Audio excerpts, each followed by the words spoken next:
tasty and healthy. Fish is the holy grail of food and also a symbol of prosperity and luck.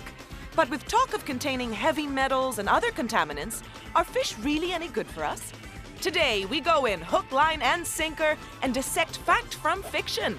Let's dive into our investigations of fish.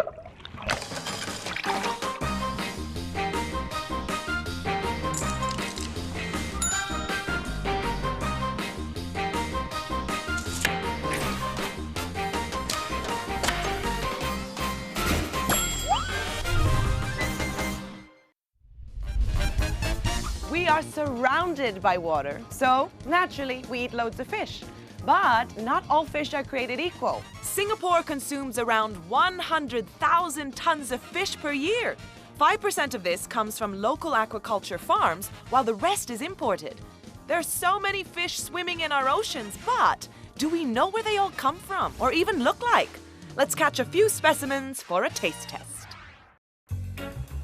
I want to find out if people can tell what fish they're being served on a plate based on how it looks before and after it's cooked. Be our guest, put your taste buds to the test. Don't believe me? Ask the fishes, huh? We've hooked 3 common fish varieties for this experiment: the snapper, pomfret, and last of all, the mighty sea bass. I'm going to find some passers-by and ask them whether or not they can tell which fish is which and what it looks like on the plate after it's been cooked. One of these is red snapper, pomfret. One of them is Asian sea bass. Can you tell me which one is which, you think? This is sea bass, I guess. Okay, you think that's sea bass? This is the red snapper, and this is the last one. I'm not sure what's the Pomfret. Pomfret, yes. That's the first one you're trying? Yeah. Okay. The red snapper. Sea bass? I forgot the last name of the fish. Pomfret. Pomfret, yes. Pomfret. But you did really well, I have to say. Can you tell which is which? That is pomfret. And snapper will be this one, and sea bass this one. Sea bass. Snapper, and this would have to be pomfret. Asian sea bass. This one? Red snapper. That means the last one is pomfret. Yes. You got it right! Yay! So this is sea bass. Snapper. Pomfret. This is sea bass. This is a red snapper. And this is a Pomfret. Pomfret. Hey, well done! Yay! This one is the red snapper. Sea bass. Pomfret. You are so wrong, my friend. Oh man.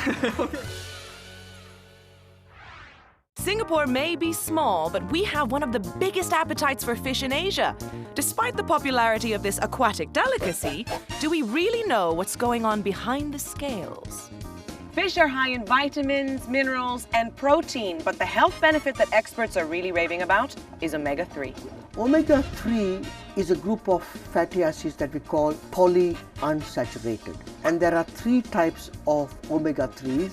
One is called ALA, is found only in plants. DHA and EPA is only found in fish and marine products. Omega-3 have gained a lot of popularity because A, we know that omega-3 consumption reduces the risk of heart disease, but increasingly there is evidence that it could also contribute to reducing depression, also enhance your immune response, but also improve your skin luster and your complexion. Fish that are rich in omega-3, they are salmon, tuna, mackerel, sardine.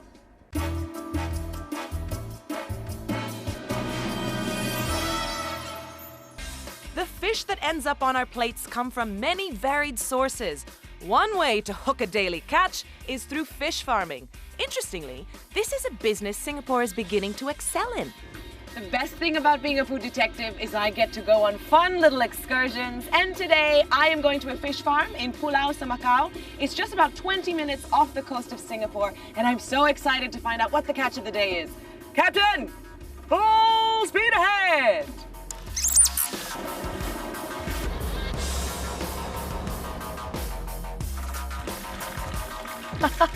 So it looks like it's lunchtime for these fish. These are barramundi, also known as Asian sea bass. And this is Eric. Hi, Eric. I'm Nikki. Hi, good morning. Nice to meet you. I'd love to see how this whole operation works. Okay, I'll show you around. Please, yes. So Eric, what is this? This looks like one of those wading pools I used to play in when I was a kid. What's going on? This is where we actually keep the fish. We receive the fish from Australia, Melbourne, when they're about 0.5 gram. Then we feed them non-stop every day. Then they hit about 2 gram and we move them with this fish pump to the other side. Then about 1 month later, we move them to the farm. And so how often do you feed them when they're in here? First, we try to get them from live food onto pellets. It's like weaning a baby. What are in these pellets, by the way? What are these guys eating? They're eating feed we buy from the specialist. And it has protein, it has carbohydrates, fat, everything. Vitamins, everything you name, it has. We head back to the fish tanks to find out what happens at the breeding stage. Eric, the fish are getting pumped into these tanks, and then what happens? Well, when they're in these tanks, they stay here for about 6 weeks.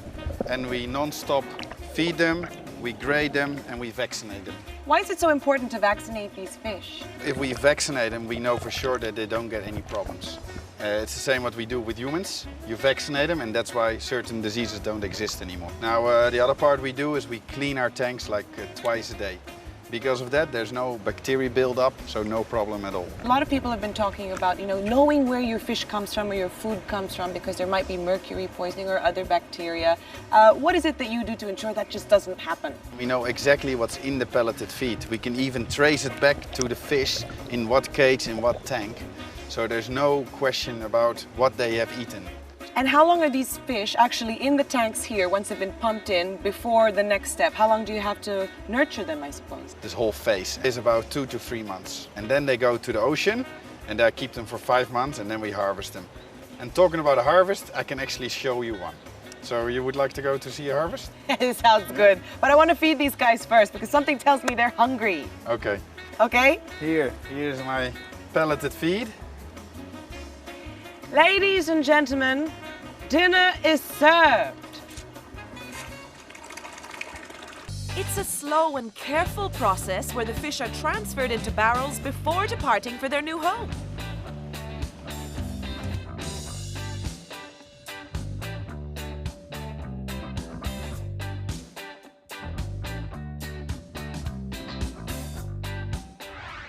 Don't swim away because we'll be diving into the deeper issues of chemicals in our seafood when we return. It is a neurotoxin, affects your brain, but it also may facilitate you getting cancer.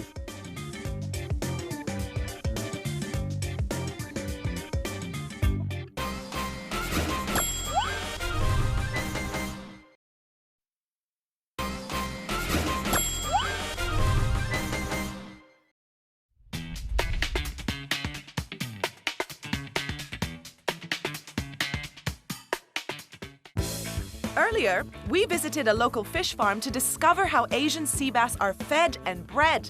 We also challenged the taste buds of some fish connoisseurs. You did really well, I have to say. You are so wrong, my friend. Oh man. So far, we've investigated one healthy source of fish, the sea bass. But what about other varieties? We need to be extra careful about the fish we eat because they may be exposed to mercury and other contaminants. And these substances can accumulate in our body. Mercury is an element that you would have commonly seen in a thermometer that's silver in color. And the mercury that we get in the atmosphere comes from burning of coal in many of the gas turbines around the world. Now, when the mercury gets into the sea, it turns into something called methyl mercury, which then gets eaten up by the fish. This is why it becomes very dangerous because it is a neurotoxin, affects your brain, but it also may facilitate you getting cancer. So mercury poisoning is quite a big issue. With this in mind, how can we minimize the risks when choosing seafood? Many countries around the world have very strict controls on the amount and quantity of mercury found in fish products. But you could be assured that if you take judicious precautions and buy your fish from a reputable source, you are more than welcome to continue eating your fish. Seafood does not get away so easily. The AVA regularly tests for the presence of mercury in fish to ensure they are chemical-free. The fillet portion of the fish is used as the test sample. It's first ground down and then placed into a flask. A catalyst is added to speed up the reaction. The sample is then heated until it converts to liquid form. Chemicals are added to stabilize the dissolved mercury. After that, the sample is transferred into a flask and an extract will be analyzed.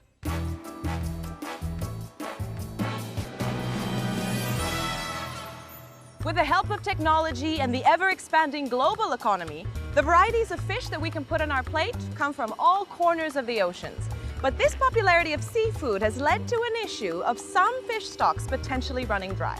Overfishing, simply put, is when so many fish are caught, the population cannot be sustained. Due to this, numerous fish stocks, once bountiful in numbers, are now threatened with extinction. One such species is the bluefin tuna. In 2008, a fishing limit of 10,000 tons was imposed by the European Union. But due to unrelenting demand, more than 60,000 tons were netted. If overfishing continues, our choice in fish will diminish, which will also affect other ocean life. Because humans rule the top of the food chain, we have to be aware of how and where fish are caught and if it's a sustainable species. Top fish species which have sustainable numbers include the Alaskan pollock, Chilean sea bass, Pacific salmon, and coral trout from Australia. And then there are certain fish which are overexploited and poorly farmed. Avoid buying or eating the crimson snapper, black pomfret, bluefin tuna, unicorn leatherjacket, and sharks. One way to put an end to overfishing is by supporting sustainable fish sources. We're back at the Samacao Fish Farm to learn how they control supply while maintaining fish stocks. Follow me. This is where we harvest. Oh, look at those beautiful fish! Hey. Isn't she a beauty? Yeah. Feel the skin and the meat. Like, this is a very nice fillet, you know? So much of the food that we have in Singapore is actually imported, right? I mean, it's a huge amount, and people used to complain that we don't have a lot of natural resources, but we do, and it's working, and it's fresh. Exactly. Well, that's why we are so happy that we are in Singapore and we're showing that we can actually create fish here without having the need to import. And the potential to grow bigger is there, correct? Yes, there's a lot of potential. I mean, they eat about 80,000 tons per year, and we're maybe producing maybe 5% of that. So yes, we have fresh seafood here at Singapore's doorstep.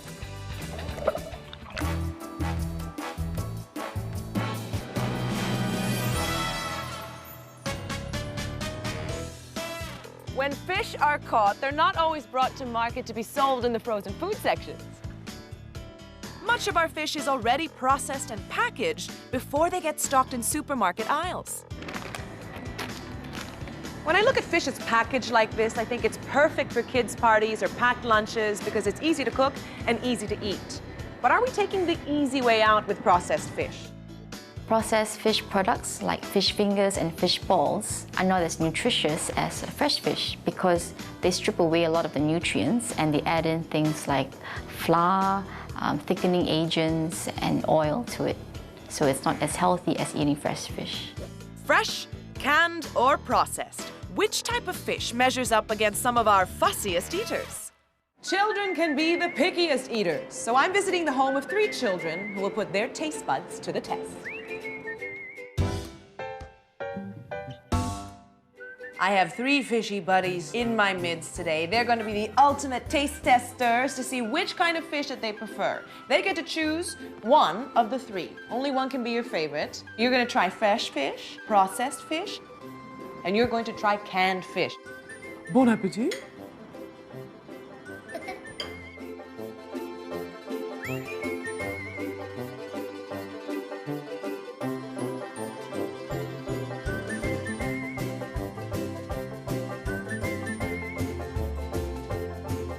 Our panel of experts have made their decision, and the verdict is... Fish nuggets! Woohoo! True enough, kids often enjoy food that's been processed with additives and flavor enhancers.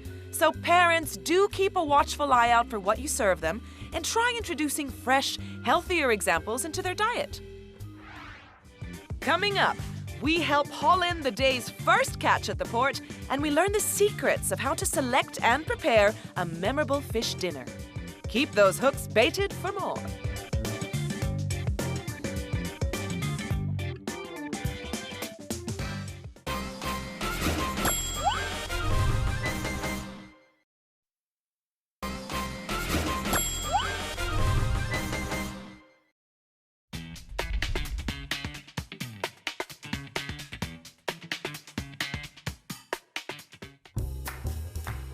I'm at the Jurong Fishery Port. Now this is where both local and foreign vessels dock and unload their fresh catch. This place also operates as a wholesale fish market.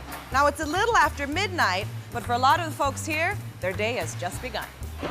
I'm going to meet Mr. Lee, the president of the Singapore Fish Merchant Association, and he's going to let me in on some fishy business. Mr. Lee, Hi, nice to meet you. what kinds of fish are we seeing here? They're beautiful. This is she bring for the curly fish head.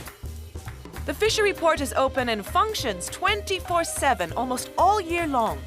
Fishing vessels from the Indian and Pacific Oceans dock here, and more than 100 species of fish are sold at the market area daily. So what happens logistically here? They have to prepare and then the buyers come. What's the process like? Pre-order now very convenient, very helpful.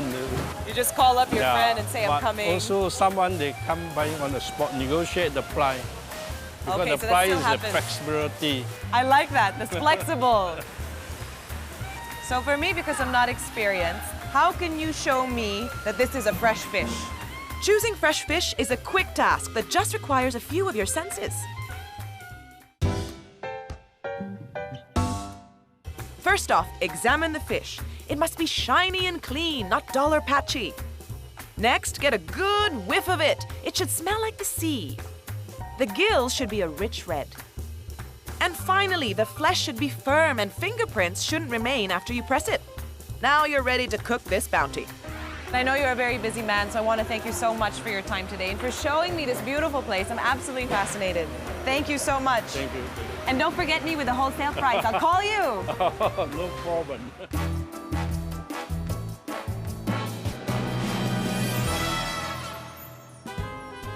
There are many ways to hook a fish and many ways to cook a fish. And sometimes you can buy the best catch, the freshest produce, and then you ruin the dish because you have no idea how to prepare it. So I'm here at the Greenwood Fish Market and Bistro to meet with Chef Alan. He's going to show me how to cook 3 different types of fish in 3 different ways to maximize their potential. Because yes, every fish has potential. Chef, Hi. how you doing today? Good, how are you? I'm good, but I'm hungry. All right. So here's the thing, I want to make 3 different types of fish, but I want to know which fish suits which dish. I'm going to show you like 3 types of fishes. Okay, first we're going to start with this. This is a pink snapper. It's really soft. It's best suited for pan frying where you don't really move the fish a lot. It's a soft sort of cooking. And then we have the monkfish. This is we're going to grill. It's got this nice, tight, stringy, dense texture. It's going to stay in one piece. That's going to hold nicely on the grill. And last is a blue nose. This one, basically, we're going to batter it and fry it. So it's got this nice, clean, white, chunky texture that you like in fish and chips. Perfect. So can we get cooking? Sure, let's go. All right, I'll take that with me. Okay. I'll meet you in the kitchen. All right, cool. Ciao. This is the pink snapper, you can tell the skin. So this one we're gonna pan fry. All you need is a little bit of sea salt, preferably, Yes. and a little bit of olive oil.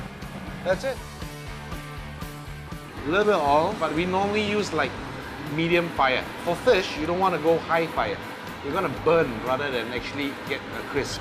Okay, let's do this. So go skin side for 75% of the time until you get a nice crisp. Flip it over for the last 25 and you're done. A lot of people like to do this. Float the fish, move it around, But you always feel like you're going to make it burn if you don't move it around the pan. cook more fish and you realize that the less you float it, it's gonna cook nice and even and get a nice golden crisp. Yeah? Sounds good. All right. Next one, we're actually gonna do a grilled monkfish. All this one needs is pesto, salt, and a little bit more oil. This is already seasoned, marinated, and has some oil. So next, you all your griller. In terms of cooking time, how can you tell? Like this is almost an inch, and this is a really dense fish, means longer cooking time. This one will probably take about 14 minutes. All right, I think it's done now. So we're just gonna remove it from the griller. There you go. Voila. Voila. Merci. It's time for my favorite. Yes, fish and chips. Blue nose. For this, remove the skin and you just run the knife down. And what we normally do is to cut it into two lengthwise. And you get like fingers. You got your fish. Dip it in plain regular flour to help the batter stick to the fish. You just coat it. See, a lot of people do this and they get excessive flour. That's bad. So smack the fish a little bit. And this looks like a mean machine. Yeah, it's a hot one. First up, you're gonna just put the fish in the batter. And stir it a little bit. Just let it go in. In about 5 seconds, the fish is gonna float up. Okay, when you remove it from the oil, just drip dry, put it into a bowl, let it rest for that 1 minute, 2 minutes. It's gonna finish cooking and they're ready to go. Thank you. So I came, I saw, and I conquered the fish. And what I've learned about the art of cooking fish is that it's very much like detective work. It takes patience and perseverance. And now it's time to tuck into my hard work.